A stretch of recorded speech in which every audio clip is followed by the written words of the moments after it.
really two things. I think their skin, they're a bit nervous about their skin because on the morning of the wedding, everyone tends to get a little bit red, a little bit haven't bothered, or, you could have spots, it depends. So that's one thing. So skin prep is really important. And, you need to think about what you're wearing under your foundation. So you either wear a primer with a bit of eye cream or a moisturiser, but never really both. Both don't really work to hold for the full day, you know what I mean? The reality is, I suppose, that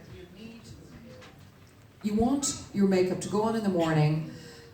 11 hours later, you still want to look good as that morning, with a tiny bit of like lipstick or whatever in your bag that you need just to prep. But you do not want to have to run every hour to try and fix your blusher or whatever. So the product has to hold. So prep the skin. Now, what about before the wedding, the run up to the wedding? Should you have a few facials, and when should you stop? Yeah, like two things. Firstly, facials, you should probably leave it maybe about 3 weeks. For your maybe 2 weeks, your last facial before the wedding. Then the other thing, which is very important, is for sunbeds.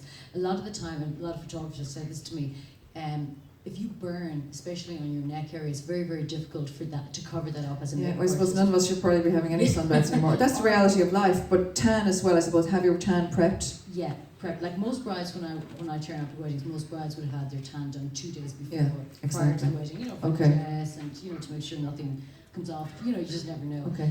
What about the actual wedding makeup? You need to go